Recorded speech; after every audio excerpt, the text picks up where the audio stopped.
मैं हूं अमित और आप देख रहे हैं सिवान न्यूज़। और लगातार हम आपको बाढ़ की ग्राउंड रिपोर्टिंग दिखा रहे हैं और आज हम मौजूद हैं सिवान के बसंतपुर प्रखंड के सूरजपुरा पंचायत में, जहां पर बाढ़ ने भारी तबाही मचा रखी है। आप तस्वीरों में देख सकते हैं कि कैसे लोगों के घर पानी में डूबे हुए हैं, यानी कि पानी जो बाढ़ का पानी है वो लोगों के घरों में घुस चुका है, जिसके बाद यहाँ के लोग अपने छत पे शरण लिए हुए हैं और कुछ लोग नहर के बांधों पर शरण लेने के लिए मजबूर हैं। हमारे साथ यहाँ के कुछ ग्रामीण हैं, उनसे बात करेंगे कि क्या कुछ बाढ़ में परेशानी है और कितना पंचायत यहाँ प्रभावित हुआ है, कितने लोग प्रभावित हुए हैं और क्या कुछ कहना है इनका। आइए बात करते हैं इनसे। बताइए सर, क्या कुछ परेशानी है? परेशानियाँ तो बहुत कुछ है यहाँ। बाढ़ की पानी यहाँ ये सूरजपुरा पंचायत की करही मठिया गांव है। यहाँ बहुत सारे परिवार अब यहाँ से मतलब विस्थापित हो गए हैं। नहर का सहारा लिए हुए हैं, पानी घरों में पूरा घुस गया है। यहाँ न खाने के लिए है कोई सुविधा। कल काफ़ी प्रशासन से रिक्वेस्ट करने के बाद कल एक नाव मिला है। बीडीओ साहब से भी, सीओ साहब से भी हम लोग रिक्वेस्ट किए, कल एक नाव मिला है, लेकिन अभी खाना का कोई व्यवस्था अभी यहाँ नहीं है। कल बीडीओ साहब रिपोर्टिंग करवा के ले गए हैं, हर गांव हर घर से घर परिवार का नाम लिख कर गया है। लेकिन सबसे ज़्यादा प्रभावित हमारे इस सूरजपुरा पंचायत करही मठिया, करही काला, करही करचोलिया है। सूरजपुरा में भी उधर 15-20 घर है, जो बाजितपुर के बगल में सूरजपुरा है। जानकी नगर भी प्रभावित है। मेरे पंचायत का कोई गांव बाकी नहीं है जहां बाढ़ का पानी नहीं घुसा। लेकिन यहाँ काफी कठिनाइयाँ, सड़क पर कम से कम पूरा आदमी अगर डूब जाएगा अगर चले वहां तो। लेकिन आप भी देख सकते हैं कितने घरों में पानी है, सब लोग अपना छत का सहारा लिए हुए हैं। सामाजिक संगठनों के द्वारा हम लोग प्रयास कर रहे हैं, लेकिन अभी कुछ हासिल नहीं हुआ है। लेकिन हम लोग प्रयासरत हैं कि हम लोग कुछ मदद करें, लोगों के बीच हम लोग बाढ़ में कुछ सहायता प्रदान करें। और आपसे जानना चाहेंगे ये बाढ़ कब से आई है और कितने लोग लगभग प्रभावित होंगे इन पंचायतों में? ये बाढ़ पहला 2001 में आया था, उसके बाद 2003 में रिपीट किया। ये 17-18 साल के बाद फिर पुनः उससे भी भयंकर रूप धारण किए हुआ है। उस समय थोड़ा पानी इससे कम था, लेकिन यहाँ जल निकासी का कोई सुविधा नहीं है, इसलिए यहाँ जो पानी आ गया वो निकलने का कम चांस है। मतलब ये जो पानी है ये बाढ़ का पानी है और ये किधर से नहर होके आया है या फिर मतलब कहाँ से, किस नदी का पानी है? ये तो धमई नदी का पानी है। धमई नदी पहला एक मठिया पर है, गंगाबा के मठिया के पास पानी क्रॉस किया है। वो पूरा कुमकुमपुर पंचायत भी इसमें क्षतिग्रस्त है। कुमकुमपुर पंचायत में पानी घुस गया, बड़वा कला में है, बड़वा में है, कुमकुमपुर के मठिया धोबी टोला है। इसके बाद इधर पानी सूरजपुरा पंचायत होते हुए करही मठिया होते हुए शामपुर सरया श्रीकांत पंचायत में भी एंट्री किया है, उधर भी तबाही मचा है। इसके बाद एक पानी इधर की तरफ से आ रहा है और दूसरा वो लकड़ी नबीगंज प्रखंड के बॉर्डर, बाजितपुर के बॉर्डर जो है, उधर से फिर सूरजपुरा पंचायत में पानी इन कर रहा है। दोनों पानी एक जगह मिल के जम गया है, निकलने की कोई चांस नहीं। तो ये थे यहाँ के एक स्थानीय ग्रामीण जो बता रहे थे कि यह जो बाढ़ आई है ये 20 वर्षों के बाद आई है और व्यापक तबाही मचाई है। यहाँ पे लगभग बसंतपुर के 5-7 जो पंचायत हैं वो प्रभावित हैं और लकड़ी नबीगंज के लगभग सभी पंचायत बाढ़ की चपेट में हैं। आपसे जानना चाहेंगे प्रशासनिक स्तर पर क्या कुछ किया जा रहा है? कल हम लोग ये खबर परसों हम लोग प्रशासनिक स्तर को दिए, तो वहाँ बीडीओ साहब और एक मतलब अपना टीम गठित करके गांव का दौरा किए। गांव के दौरा करने के दौरान उन्होंने हमारे पंचायत के 2 वार्ड 6 नंबर और 7 नंबर दोनों वार्डों का सर्वे करा कर ले गए हैं। हम जो सर्वे टीम आई थी उससे हम बात किए तो वो कहे कि ये हम लोग देखते हैं कौन कौन परिवार विस्थापित है, उनके लिए तिरपाल वगैरह की व्यवस्था करेंगे, कितने परिवार क्षतिग्रस्त है उनके लिए खाना का व्यवस्था करेंगे। कल ये बीडीओ साहब करा के लिए। अभी तक हुआ है व्यवस्था? अभी तक प्रशासनिक स्तर पर अभी कुछ मिला नहीं है, लोग अपना मतलब व्यवस्था करके हैं। देखिए कब तक प्रशासन से, तो हम लोग बार बार प्रयास में हैं। समाज सेवी लोग दिख रहे हैं कि नहीं? समाज सेवी लोग कल कुछ लोग भ्रमण किए हुए हैं, जैसे कोऑपरेटिव के चेयरमैन है रामायण चौधरी, वो कल रात्रि में करीब 8 बजे घूम कर गए हैं। और आश्वासन भी दिए हैं कि आज हम लोग कुछ ग्रामीणों को मदद करेंगे। उनसे हम लगातार यहाँ के पब्लिक उनसे संपर्क में है और हमको लग रहा है कि पब्लिक के अनुसार शाम तक अगर आएंगे तो कुछ जरूर मिलेगा। तो देखिए कैसे लोग बाढ़ की पानी में घिर चुके हैं। आप तस्वीरों में साफ साफ देख सकते हैं कि कैसे छतों पे बच्चे और यहाँ की महिलाएं बाढ़ की पानी में फंसी हुई हैं और लोग भी फंसे हुए हैं, क्योंकि घरों को छोड़कर जाना भी इन लोग के लिए मुश्किल का काम है, क्योंकि इस बाढ़ के पानी में भी चोरों का तांडव चलते रहता है। अगर लोग घर छोड़कर जाएं तो चोर इनके घरों में चोरी भी कर सकते हैं। ऐसी घटनाएं सामने आ रही है जहां पर लोग अपने घरों को अगर छोड़ के जाते हैं तो लोग चोरी होने की संभावना बनी रहती है। अब हम कहेंगे कि दिखाइए कैसे बाढ़ का पानी व्यापक तांडव करते हुए देखा जा सकता है, किस तरह व्यापक विकराल रूप धारण किए हुए है। बाढ़ का जो पानी है इससे यहाँ की लगभग बड़ी आबादी प्रभावित हुई है, साथ ही जो फसल हैं वो भी बर्बाद हुए हैं। फसल को लेकर क्या कितना बर्बादी हुआ होगा लगभग? फसल तो एक तो किसान यहाँ दोहरी मार झेल रहा है। पहला तो कोरोना में लॉकडाउन हुआ, लॉकडाउन के चलते सारे लोग जो अपना रोजी रोजगार किए हुए थे सब लोग तो घर पर आके बैठ गए। दूसरी यहाँ फसलों में काफी लोग अपना खर्च करके यहाँ कुछ खेतों में धान की बुआई किए, लेकिन यहाँ देख ही रहे हैं बाढ़ का पानी पूरा खत्म कर दिया।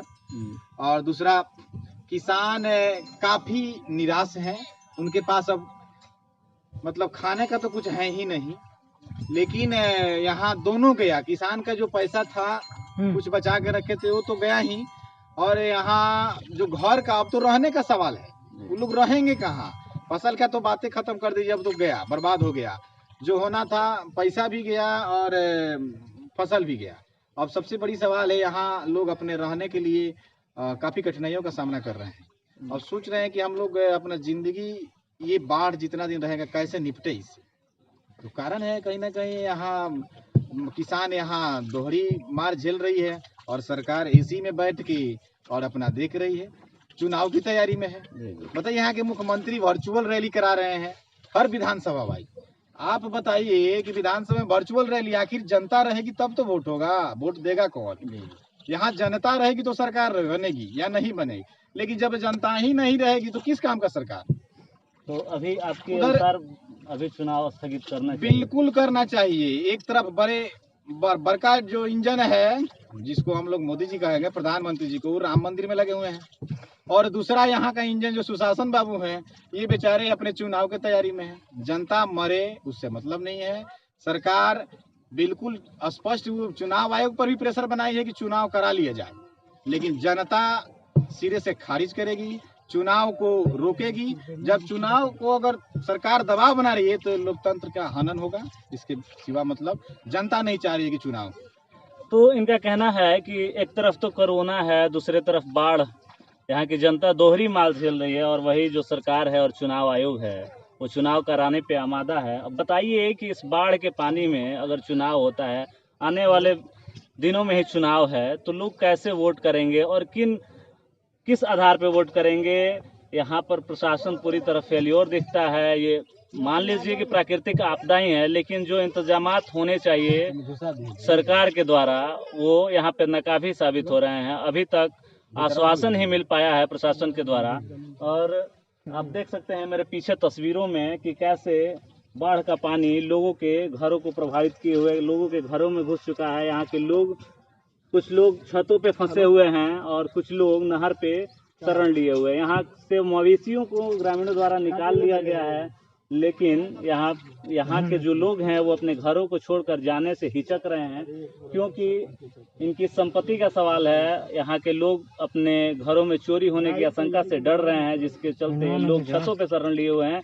ऊपर से बारिश की विभीषिका भी झेल रहे हैं, ऊपर से बारिश भी हो रही है, नीचे से बाढ़ का पानी है और लोग काफ़ी त्रस्त हैं। प्रशासन द्वारा लगातार आश्वासन दिया जा रहा है कि आप लोगों के लिए कुछ किया जाएगा।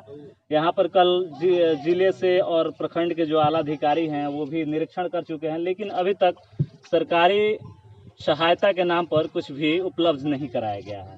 आप देखिए कैसे तस्वीरों में लोग देख रहे हैं, जब हम रिपोर्ट ये बना रहे हैं तो लोग अपने छतों पे चढ़ गए हैं, वहाँ से देख रहे हैं कि क्या कुछ हो रहा है। और देखिए कैसे बच्चे भी यहाँ पर बाढ़ के पानी में नहा रहे हैं और थोड़ी सी मस्ती कर रहे हैं। लोग काफ़ी ही परेशान हैं और सरकार जो है वो चुनाव में मस्त दिखती है। ये बसंतपुर का सूरजपुरा पंचायत है, जहाँ पर काफ़ी हद तक बाढ़ ने अपना तबाही मचा चुका है। बाढ़ यहाँ तबाही मचा चुका है और यानी कि सूरजपुरा पंचायत का समूचा गांव बाढ़ की पानी से त्रस्त है। बाढ़ का पानी जो है वो लोगों के घरों में घुस चुका है और लोग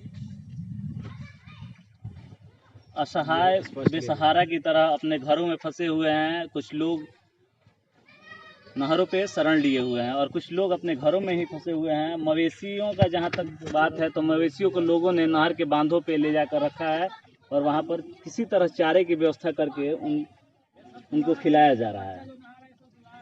पंचायत के एक और ग्रामीण हैं हमारे साथ, आइए इनसे बात करते हैं कि क्या कुछ बाढ़ कब आई है और कितनी परेशानी हो रही है और कितने लोग प्रभावित हैं यहाँ पे। सबसे पहले तो अपना नाम बता दीजिए। मेरा नाम है भरत रावत। और कब से ये बाढ़ आई हुई है? बाढ़ तो लगभग आज 5 रोज हो गए, 4-5 रोज से बाढ़ आई हुई है। जी। पहले से भी पानी था, लेकिन पानी हम लोगों के दरवाजे पर 5 रोज हो गया, 4-5 रोज हो गया लगभग। जी। लोगों के घरों में भी पानी घुस चुका है? बिल्कुल बिल्कुल, सब लोग घर में पानी, सभी लोग विस्थापित हैं। और जो माल मवेशी रखे हैं वे लोग तो सभी लोग विस्थापित हैं। मतलब नहर पे शरण लिए हुए हैं? नहर पर शरण लिए हुए हैं, बगल के नहर पर। जी। हम लोगों के घर से पूरब, जो गांव से पूरब चवर के बगल में जो नहर है उस पर सभी लोग अपने माल मवेशी के साथ विस्थापित हैं। और अपने परिवार के साथ भी कुछ लोग गए हुए हैं, क्योंकि हम लोग बुजुर्गियत के ख्याल से अब घर का भी कुछ देखभाल करना है। इस परिस्थिति में घर पर भी रहना एक आदमी की ज़रूरत है। मैं यहाँ पे घर पर रह रहा हूँ। इससे पहले आपने बाढ़ देखा होगा, कब बाढ़ आई थी? हाँ, मैं 2001 में बाढ़ देखा था। उस समय मैं एज असिस्टेंट पदस्थापित था, लकड़ी नबी के ब्लॉक में मैं हेड क्लर्क था। जी। और वहाँ पर मैंने स्वयं रिलीफ का कार्य संपन्न कराया और किया भी। लेकिन उस समय की जो व्यवस्था थी, उस समय के व्यवस्था में और आज की व्यवस्था में बहुत ज़्यादा अंतर है। जी। उस समय और जितनी भी नाव की ज़रूरत थी सारे लोगों को नाव मुहैया कराया जाता था। जिला पदाधिकारी से ब्लॉक से लेकर सारे लोग सभी लोगों के बीच में जा कर के सभी लोगों की हाल चाल लेते थे। आज की परिस्थिति में मैं कल से करीब कई एक लोगों से संपर्क किया, लेकिन कोई भी यहाँ पर दर्शन देने के लिए नहीं आया है। मैं अपनी बात बता रहा हूँ। प्रशासनिक महकमा जो है इस बाढ़ में फेल है? बिल्कुल नगण्य है। हाँ, प्रशासनिक महकमा। मैंने थाना प्रभारी को भी फ़ोन किया, मैंने सीओ को भी फ़ोन किया, तो सीओ तो बीमार है। वीडियो को फ़ोन किया, वीडियो कहे कि मैं बड़ा बाबू मठिया में ही हूँ, लेकिन मुझसे मुलाकात नहीं हुई। फिर हल्का कर्मचारी आए थे। ये जानना चाहेंगे कि प्रशासन के द्वारा बाढ़ पीड़ितों के लिए कुछ किया गया है कि नहीं? नहीं, अभी तक कहे न, मैं नगण्य है, कुछ भी नहीं किया गया है। जी। मैं जितने लोगों से संपर्क किया सब लोगों ने आश्वासन दिया है, अभी तक मात्र आश्वासन के अलावा यहाँ पर कुछ नहीं मिला है किसी को। मैंने अपनी एक्सपीरियंस कर रहा हूँ, अपना अनुभव कर रहा हूँ। क्या मांग करेंगे प्रशासन से, क्या कुछ होना चाहिए यहाँ के लोगों के लिए? पहले तो सबसे ज़रूरी है, हम लोगों के माननीय सदैव बाबू से मैंने आज से लगभग 8-10 रोज पहले कहा था, जो सदैव बाबू पानी की निकासी बहुत ज़रूरी है। जो पूर्व में भी हम लोग बहुत मेहनत करके अपने से जा करके, और एक बसंतपुर में पोखरा है, वहाँ से पानी हम लोग निकासी करा करके मलमलिया नहर के नीचे साइफन से पास करके ये पानी चला जाता था, आगे बढ़ जाता था, नदी में चला जाता था। वो कौन नदी है जी? बरवा घाट नदी में चली जाती थी पानी। लेकिन उन्होंने इसको अनसुनी किया। और संपर्क पथ के लिए भी मैंने एक उनसे अनुरोध किया था, परंतु उन्होंने इस बात की नहीं की। कल भी मैं उनसे बात किया, कह के मैं आ रहा हूँ। मैंने सिर्फ बताया ना कि आश्वासन के अलावा कुछ भी इस गांव को अभी तक मतलब ये जो पानी है, अगर जल निकासी की अच्छी व्यवस्था हो, समुचित व्यवस्था हो, तो ये पानी निकल सकता है। पानी बिल्कुल निकल सकता है, क्योंकि भविष्य में पहले भी निकलवाया गया है पानी। पहले हम लोग अपने मेहनत के बल पर, पहले के लोग जो थे मेहनती थे, आज उतना मेहनत नहीं कर पाते हैं लोग। अपने कुदाल लेकर के अपने से सारे लोग नदी का भी बांधना, नदी हमारे यहाँ जो धमई नदी है, धमई नदी के ही प्रकोप है से ये बारिश पानी आया है और बारिश भी हो रही है। गंडक तो है ही, सारण तटबंध टूटने से ही पानी धमई नदी में आया और धमई नदी के हम लोगों के तरफ आ गया है। और ऐसी परिस्थिति में सब लोग मजबूर हैं। ऐसी परिस्थिति में क्या कहे दूसरा है, अब कोई भी प्रशासनिक मदद नहीं मिल पा रही हम लोगों से। ये बाढ़ का पानी जब आ जाता है तो अमूमन कितने दिनों में ये बाढ़ का पानी उतरता है यहाँ से? लगभग 2-3 महीना रह जाएगा हमको तो जहाँ तक उम्मीद है। तो बाढ़ के बाद की स्थिति तो काफ़ी भयावह होती होगी, डिजीज फैलने का डर रहता है। बहुत ज़्यादा भयावह बाढ़ के बाद? बाढ़ के बाद तो पहले वो एक ब्लीचिंग पाउडर वगैरह मिलता था, पहले छिड़काव किया जाता था। अब भविष्य में क्या होगा ये तो अभी कहना संभव नहीं है, क्योंकि आज के डेट में अभी हम लोग बहुत परेशान हैं। ये इतना ही मैं कहूँगा, कल क्या होगा इसके बारे में क्या कहा जाए। तो ये थे यहाँ के स्थानीय ग्रामीण और ये प्रशासन में भी रह चुके हैं। ये बता रहे हैं कि पहले जो बाढ़ आई थी उसमें समुचित व्यवस्था की गई थी प्रशासन के द्वारा, लेकिन इस बार की बाढ़ में प्रशासन नगण्य दिख रहा है, जो काफ़ी ही चिंतनीय विषय है यहाँ के लोगों के लिए। यहाँ के लोग परेशान हैं, लेकिन प्रशासन है कि यहाँ पर देखने तक नहीं आता है। या फिर जो प्रशासनिक अधिकारी हैं वो देखने आए हैं कि नहीं? अभी तक कोई देखने नहीं आया है। अभी तक कोई देखने यहाँ नहीं आया। प्रशासन की तरफ से कोई व्यवस्था? प्रशासन की तरफ से भी कोई नहीं आया है। कितने घरों में पानी घुसा है इधर? यहाँ हम लोग का घर कम से कम 100-150 घर है। अच्छा, 100-150 घर में पानी ढुका हुआ है। कौन सा गांव है ये? ये करही मठिया है। अच्छा, कब से बाढ़ आई है? कितना दिन? ये बाढ़ तो 5-6 दिन हो गए आए हुए। अच्छा, इसके पहले भी कभी बाढ़? हाँ, 2001 में आई है। हाँ, अब उसमें हम थे। हाँ, तो उस वक्त का जो बाढ़ का पानी था, अभी का बाढ़ का पानी कितना अंतर है? ज्यादा है? बहुत अंतर है। उसमें पानी तो इससे भी ज्यादा था, लेकिन उसमें क्या हुआ कि साथ साथ सब कुछ व्यवस्था हो गया। अच्छा, 7 गो नाव मिली हुई थी और साथ साथ व्यवस्था हुआ, हम लोग को इतना परेशानी नहीं हुआ। लेकिन इसमें तो बहुत ज़्यादा परेशानी हो गया। सब कुछ का परेशानी है। सबसे ज़्यादा तो माल गोरू का परेशानी है। जो आदमी इतना फसल किया था उसका सब खत्म हो गया। कितना फसल बर्बाद हुआ? बहुत फसल बर्बाद हुआ है सारे। आपका कितना फसल बर्बाद? हमारा लमसम 20-22 कट्ठा धान गया है, डूब गया है। हाँ, उस 2001 में बाढ़ आई थी, उस समय प्रशासनिक स्तर पर क्या कुछ किया गया था? यहाँ के जो जनप्रतिनिधि थे उनके द्वारा क्या किया गया था? उनके तरफ उस समय में रामपारा साहब मुखिया थे। उनके समय में बहुत कुछ किया गया था ना, वो मिला हुआ था। माने सारा जो जहाँ तक प्रबंध था सब कुछ सही था, लेकिन इस समय में कुछ भी सही नहीं था। सब कोई खौफा है मुखिया पर, या माने जितना अधिकारी है सब पे आदमी खौफा है।